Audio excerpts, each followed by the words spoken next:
How I make my crochet works. Neat and clean. So ito mga mi, kasi gumagamit ako ng milk cotton sa pagko-crochet and makikita nyo siya.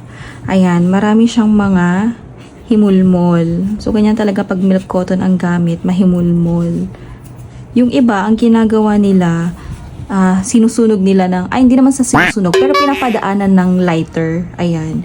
Pero ako, natatakot akong gumamit ng apoy lighter kasi nga baka mamaya masunog siya ng diretso. Kaya ngayon, ayan o, pakita ko sa inyo, 'di ba? Ganyan siya pag kino-crochet mo pa lang, mahimulmul.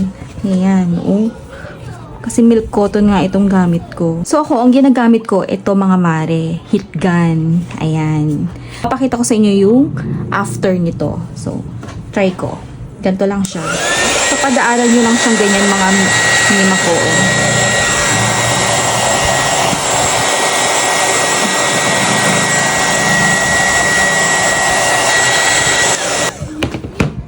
Ayan.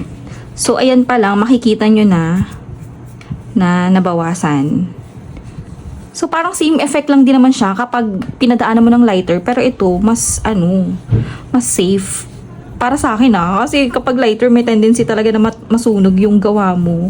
So, ayan, medyo tumingkad din yung kulay niya. So, ang lang naman dito, pero ang medyo downside lang sa kanya, dapat, hindi mo siya masyadong pakatutok lang sa isang lugar, ganyan. Parang, paano siya, paikot-ikotin siyang ganyan. Kasi baka naman matusta yung gawa mo. Yun lang, parang kasing titigas yung yung yarn. Pero maganda siya. Malinis after. So, tapusin ko lang ito, papakita ko sa inyo yung after. See, wala na yung mga dito. And medyo igaganyan nyo lang din siya para ayan, luminis. O diba?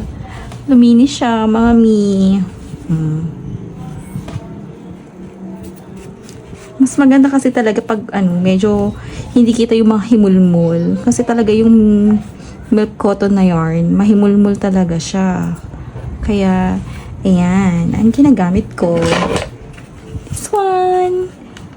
And kung gusto niyo din ng mga ganito sa mga nagko-crochet dyan, pwede niyo din siya i-consider kesa yung lighter. Kasi para sa akin talaga. Pero kung nasa inyo naman, kung anong mas prefer nyo, i-ko na lang yung link sa Yellow Basket. Thank you mga mima ko.